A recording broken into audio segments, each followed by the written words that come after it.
Hey guys, man, we are back with another episode. And this one right here is a video made by D Captain. I'm gonna subscribe to him. But yeah, this is the golden age of Marvel video games. Now, if you guys are some younger people, you know what I'm saying? I'm an 80s baby, so of course I didn't play probably every Marvel game. Well, probably most of them, you know what I'm saying? It might have been one I missed out on. But but yeah, man, I'm interested to see what they have on this list because I have a couple of games myself that that I've been thinking about jumping and playing on the channel, just so people can kind of see, that I really do this, But outside of that, man, but if you guys haven't subscribed yet, please subscribe. We are actually almost met our goal for 2,000 subscribers. We almost there, whatever. And I want to thank y'all for tuning in. This has been it's a cool journey or whatever. I've been checking out the comments. I'm actually about to react to some videos that some of the people had suggested in the comments. So if you guys have any suggestions or anything like that, please send it to me in the comments and I will check it out. But without further ado, here we go, man. About to start.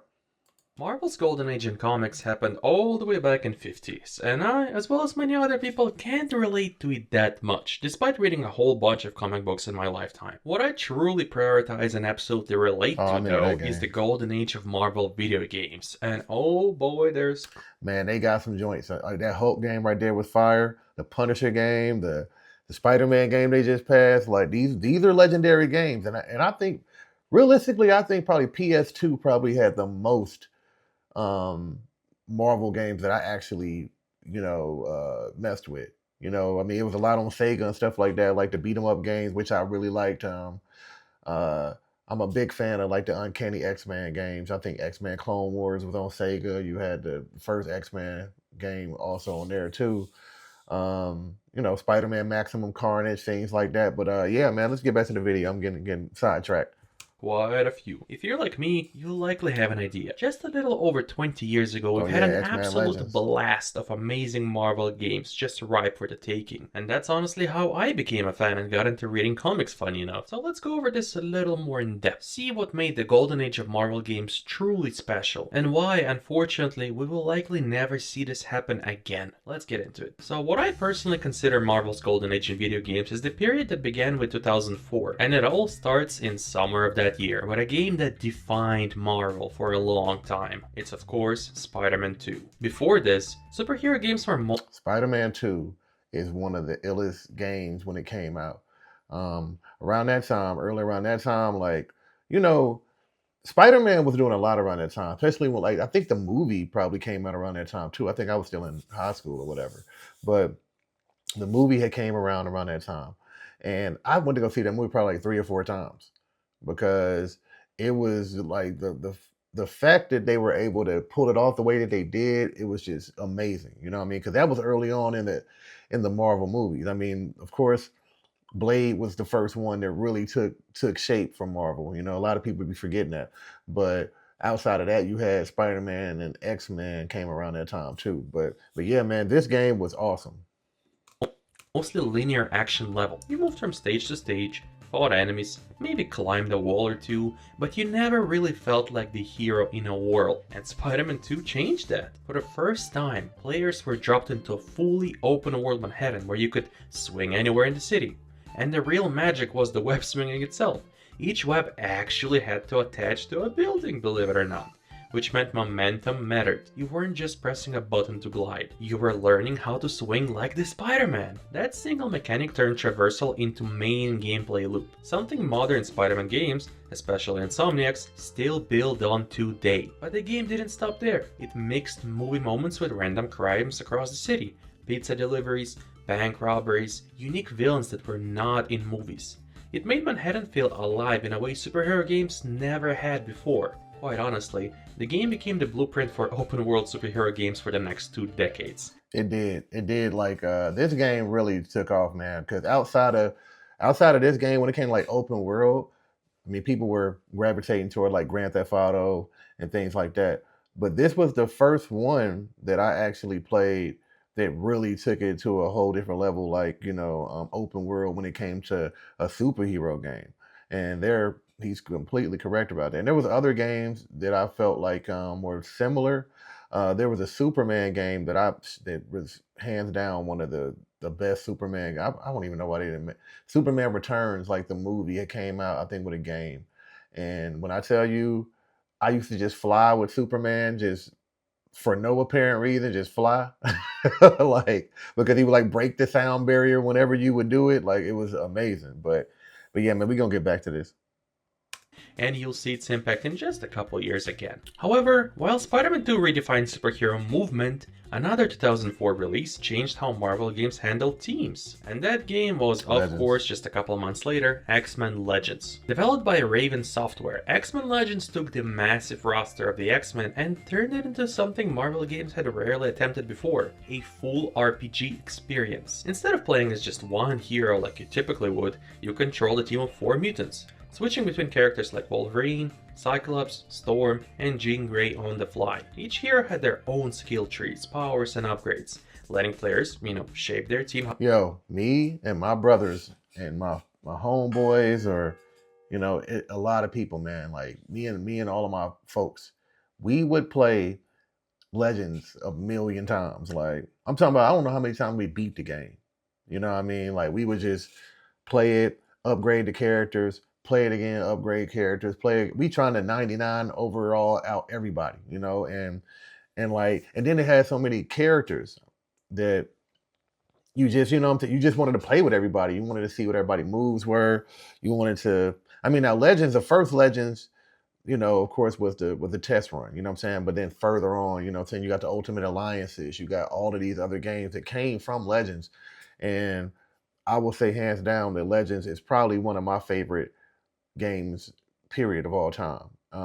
One of the games outside matter of fact, I got a Nintendo Switch, like, specifically because Ultimate Alliance 3 was going to be on there. And I was like, okay, cool. There's no way that game's going to come out and I'm not going to play it or own it. And I got the game. The game is actually pretty good. I mean, even when they came out with the DLC, it was cool because it kind of lets you know what would have happened during the time where Thanos was out there. Like for the Avengers movie, it kind of lets you know what would have happened if the X-Men actually were there. So that DLC was pretty cool. They had the voice actors. It was a really cool experience. So if you haven't played that game, check that out. Please check that out. However they wanted, and it worked incredibly well. You actually felt like a team of mutants while playing this game. It also leaned heavily into comics. Locations like X-Mansion, Danger Room, mutant facilities, they all felt authentic, not related to movies as much as comics. And as you may know, X-Men Legends was so successful that it directly led to 5 sequels. Even DC wanted to try the formula too. But as the year was ending, Marvel followed up with yet another game that was completely different and yet still insanely good. I of course mean The Punisher. While most Yes. superhero games try to stay that game was fire. It's slept on. There's a lot of Marvel games that are slept on. Not even really slept on. Like prime example, right? I had uh a Deadpool game. I think it came out on PS4, or I think, or PS3, one of the two. When I tell you that's one of the funnest games I ever played, it is. Like, and I'm mad that I even traded it in. I don't know why I traded in certain games anyway. But when I tell you that the Deadpool game was fire, it was fire. You know what I mean? I'll probably bring up a clip so y'all can see it when I'm talking about it. But um if you go online and look for that game now, people are taxing, for it. Like, they taxing. You ain't gonna just get that game just to get it, unless you pirate it or something like that. I mean, it's what it is, which I don't recommend. I'm not gonna try to promote that. But when I'm telling you, like, that game was fire, you gotta play it. You gotta play it, man. I mean, shit, I don't even know if they got Ryan Reynolds to play the dude's voice, because the guy was, whoever played Deadpool was hilarious. You know what I'm saying? But anyway, let's get back to this Punisher game. The Punisher game was fire. It reminded me a little bit of like a Max Payne type shit, a little bit. family friendly, The Punisher just took a completely different approach and went full-on dark, violent mode. The game played like a gritty third-person shooter, with an abundance of different weapons, world settings, and cameos from different superheroes. But its most memorable mechanic was of course the interrogation system. Instead of simply defeating enemies, you could grab them and extract information using environment, smashing them into machinery, threatening them off the ledge, and you could also surprisingly finish them off even if they do. That was the fun part of that game, the interrogation part. Like you can interrogate them, you can let them go, or you could be like, yo, like fuck it, this, you got to go. I mean, you know what I'm saying? And you basically lied to them the whole time. I ain't gonna kill you. I ain't gonna do nothing to you. You know what I mean? But yeah, you let them have it. You know what I mean? Tell you what you need. Needless to say, it's also the reason the game was banned in a few countries, yeah. At the time, the game felt too mature, and a lot more mature than most video games, and that made it stand out. It was very faithful to the character. The tone, the narration, the writing, all was done by actual comic book creators and fans. And honestly, it deserves at least a modern remake if anything else. do. It would go pretty nuts. Very big standout. And if you thought 2004 was hard to beat, next year goes absolutely ballistic. First up, we get Ultimate Spider-Man. Ultimate Spider-Man was a great game. Great game, you know what I'm saying? That was a... Now, I'm not entirely sure in general consensus about this video game, but this is my personal favorite Spider-Man game to ever come out. After the success of Spider-Man 2, the obvious move would be to, simply make the next game in the same style. But instead, Activision just did something completely different and more interesting. Ultimate Spider-Man fully embraced Marvel's Ultimate Universe. They turned the entire game into a living comic book that used bold cel-shaded visuals, thick outlines, and comic panel transitions. I think the best version of that was actually on the GameCube. I think that's what I had it on. And they had another game that was similar that made like that. It was a Spider-Man game that had Wolverine and Venom in it, I think. I don't know if this is the one. I don't think this is the one because it's Web of Shadows. Web of Shadows was like hands down one of the hardest Spider-Man games. I was actually at a recently I was in Tennessee, and when I went up there, I went to this flea market up there. They had a whole like place in there that had it had like a section to where they was doing a whole bunch of retro games and stuff like that. I had to go get like a cord or something like that from my Nintendo 64 because I was throwing like a little party or whatever. But yeah, I went in there, man. They had that game in there, the Web of Shadows. Dude was easily trying to sell it for like 130. You know what I mean? Which is, I could have got it, but I was like, I don't know. Like, yeah, I get why you're trying to tax, but let me just get this cord so I can get on about my business. And it made it feel like you were playing inside a graphic novel, which still makes it look good by today's standards, which blows my mind. And the writing helped sell that feeling a lot. The story was actually written by Brian Michael Bendis. He was the writer of Ultimate Spider-Man at the time and one of my personal favorite Spider-Man writers. And of course the biggest twist was that the second playable character of the game was Venom. Unlike Spider-Man's agile swinging gameplay, Venom was a powerhouse. He was heavy, he would leap across rooftops, smash through enemies, and you would even devour citizens to gain health, which made his sections feel chaotic and very different to Peter Parker. The game also leaned heavily into cameos, that is being more than usual. Full-on Wolverine boss fight, Human Torch racing missions. See, they had him in a boss fight on this game. Wolverine and stuff like that, but I think the Web of Shadows actually lets you play with certain characters. Carnage appearance. This gave players a sense of connection with the world that I wish modern superheroes games could have.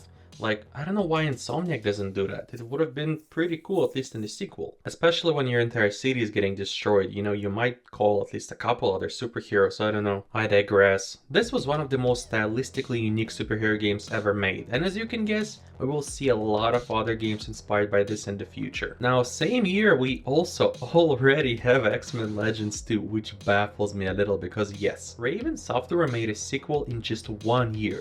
And it was much bigger, better, and had a lot more characters than the... Yeah, that one had an ass load of characters, you know what I mean? And it's crazy, like, when I look at the Marvel movies and stuff that's came out recently, a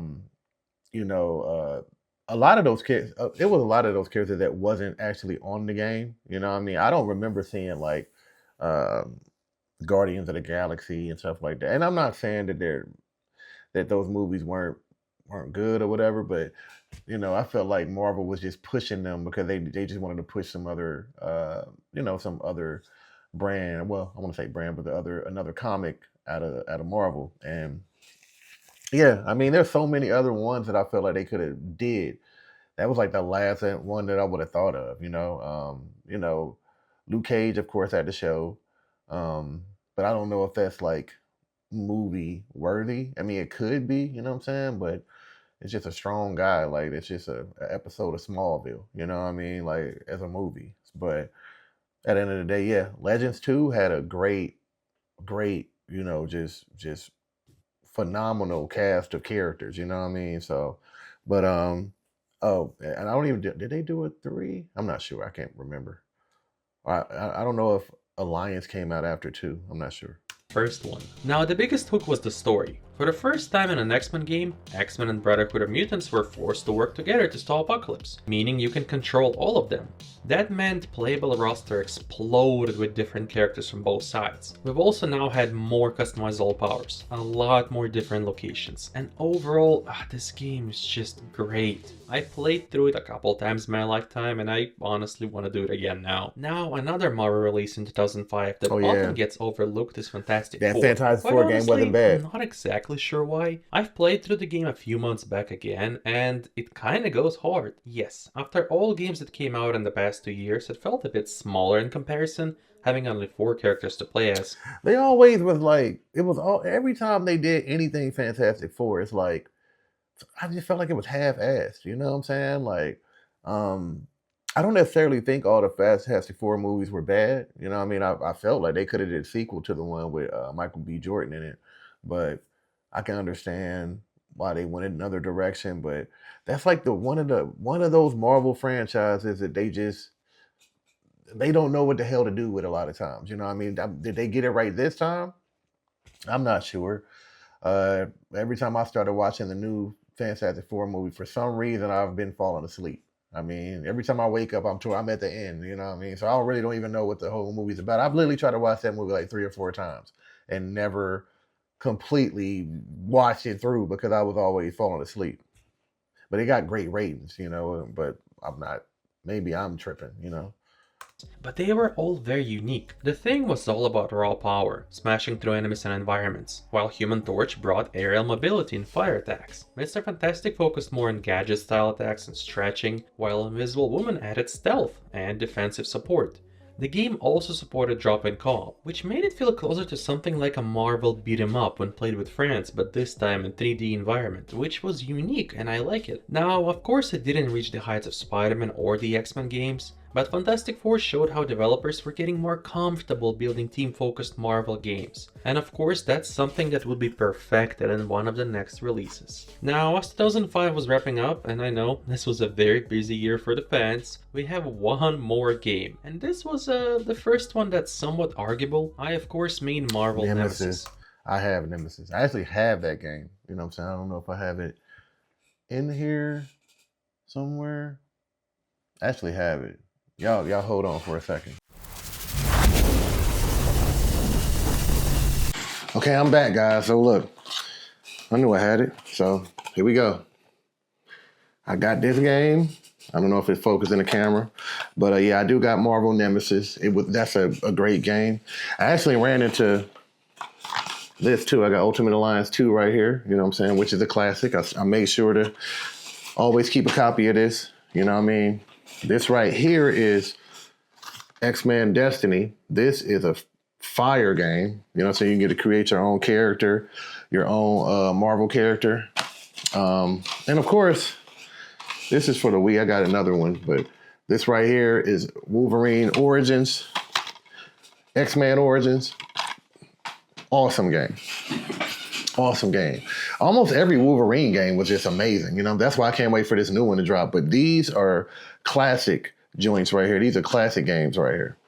Rise of the Imperfects. Now, instead of building a traditional superhero fighting game like Marvel vs. Capcom, EA decided to create something fresh. It was a new storyline where Marvel heroes faced off against a group of original EA villains called Imperfects. And the gameplay focused heavily on environment. You could throw cars, smash opponents through buildings, use the environment itself as a weapon, making fights feel really chaotic and cinematic. But this game's reception was mixed, and there's a reason for that. Fans loved the concept of Marvel heroes in a gritty arena brawler, but many felt the Imperfect characters lacked the personality and history of Marvel, and despite that, they were giving just as much screen time. Still, Marvel Nemesis is a fascinating experiment, a moment where developers tried to expand the Marvel universe through video games themselves, not just comics like normal. Finally, yet another Marvel release in 2005 I have to mention. The game... But before he moves on to the next game, I agree with that. I mean, when I played the story mode on Nemesis, it was a cool story mode or whatever, but I was hoping for more of the Marvel characters.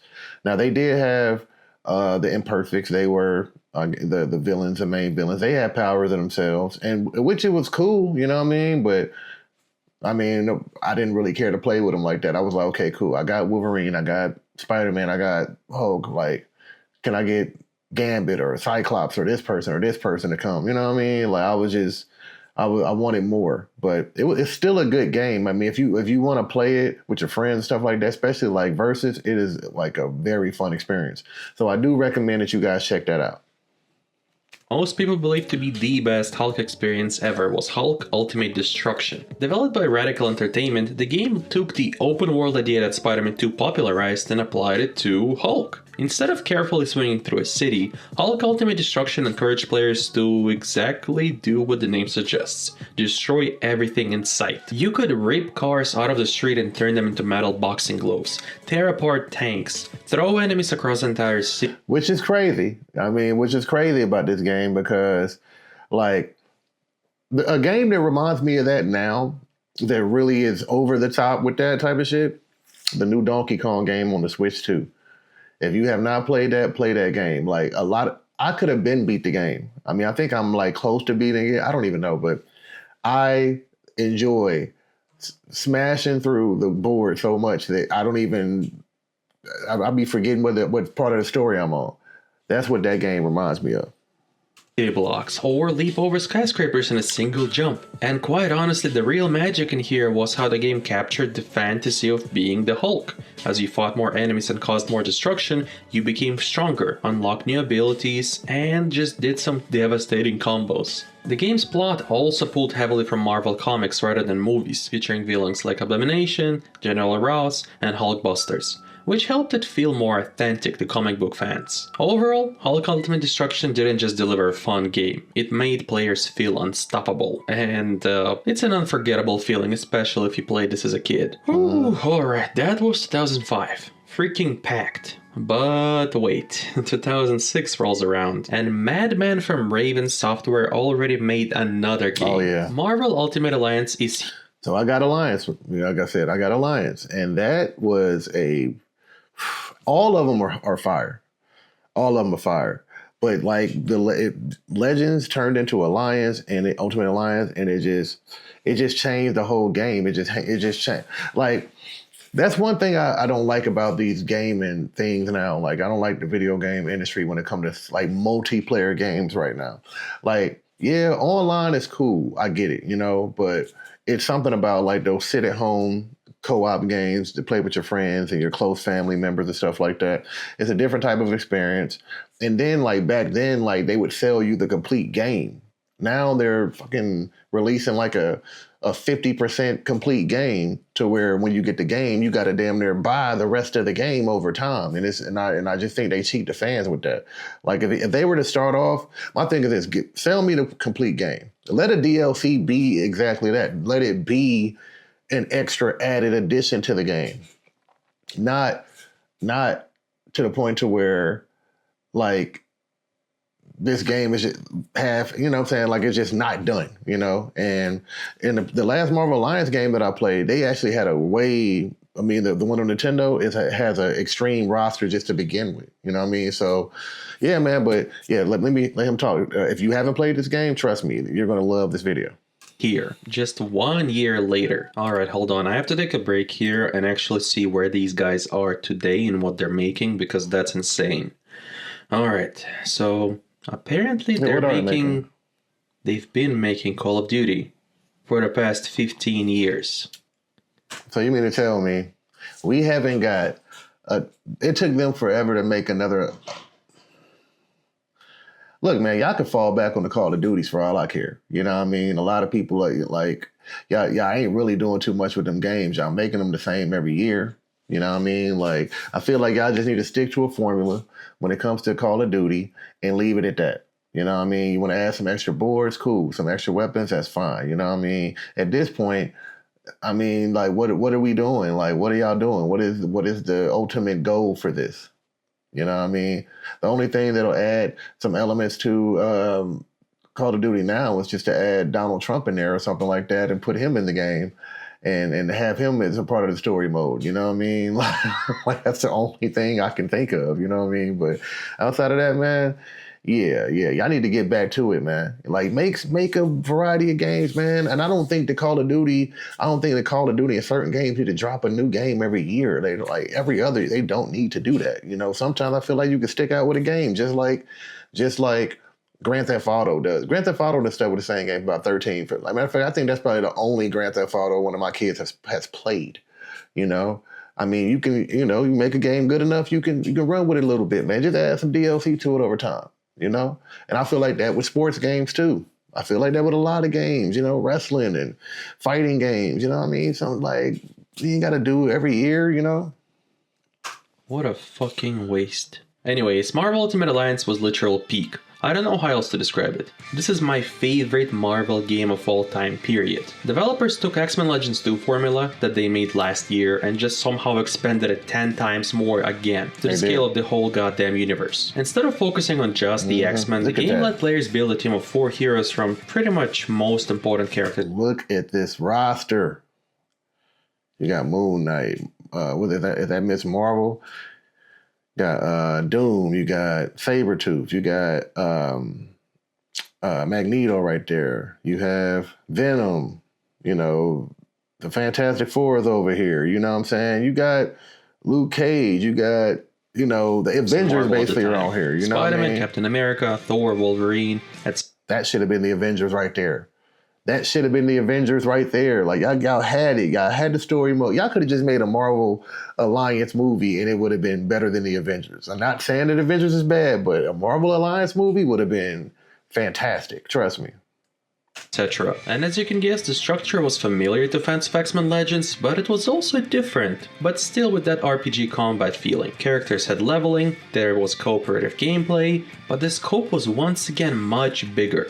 Players traveled across super iconic Marvel locations like S.H.I.E.L.D., Doctor's Doom Latveria, Asgard, and at some point you even fought goddamn Galactus in space. Yes, and what made Ultimate Alliance so special, at least in my heart, was how well it captured the feeling of a Marvel crossover event. It was a gaming Infinity War at the time, sort of. The story constantly brought heroes together, split them apart, and let players make choices that affected the entire world. And the story mode was awesome.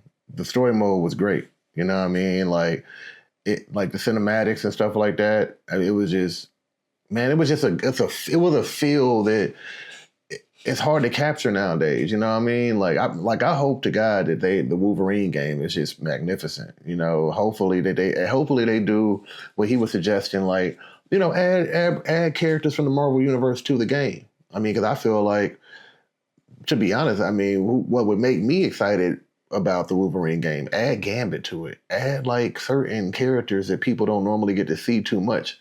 So yeah, man, let's go though.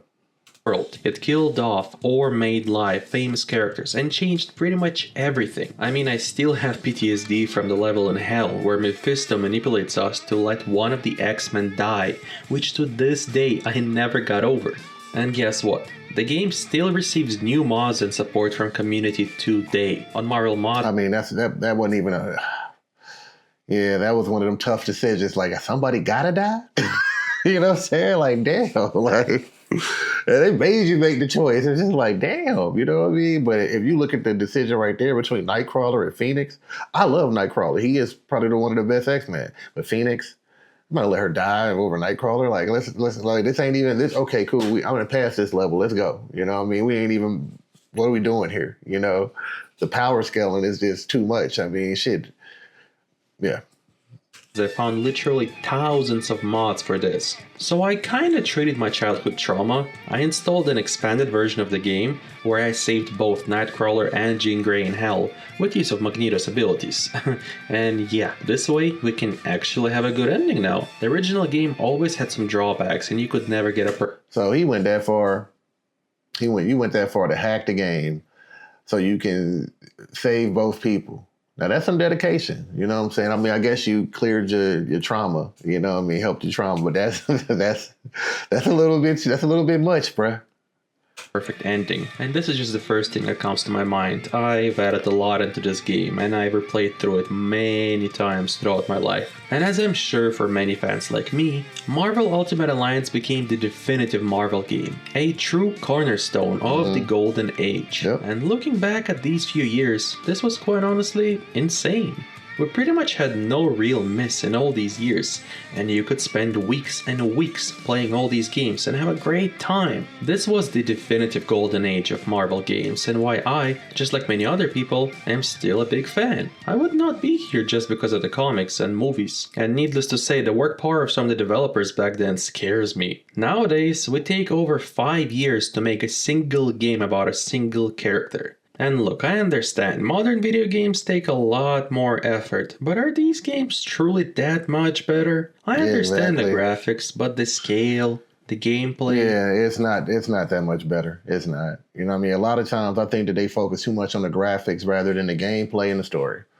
You know, that's why Nintendo be winning, you know, when it comes to certain stuff, man. Like, at the end of the day, like, it's not always about the graphics. You know what I mean? There's some games that graphics are not top notch, but the gameplay just make like prime example. There's a Naruto game called Clash of the Ninja, and to me it's the best fighting game that Naruto has had because it has like elements of Tekken and other stuff like that in it, you know, because it's more technical. Are the graphics the same or up to par with Ultimate Alliance? I mean, Ultimate Ninja? No, it's not. But the game itself, like when it comes to playing with your friends and stuff like that, you can't top it. You know, four people on the screen, all of y'all fighting like on a platform fight, man. It is ridiculous. You know what I mean? But anyway, let's continue the video. I think this might be a topic for another video. Subscribe and like if you enjoy this kind of content, and I'll see you next time. Bye bye. All right, y'all, man. That was an interesting video, man. That's a really interesting video right here. I actually like this one. The Golden Age of Marvel video games. Yeah, this is a great video. I believe that there was some games that he left out. Maybe I'll make my own, you know, make my own version. And, you know, go from there, you know, because yeah, I think that, I think he left out a few, but yeah, man. But if you guys like that, please like and subscribe. I definitely had a good time doing this. Like I said, we're on the road to our 2,000, you know, or things like that. The road to 2,000. Right now we're at 1476. We got a few more numbers to get up there, but we gonna get there, man. Y'all make sure to like and subscribe, and I definitely will come back and holler at y'all. Pope.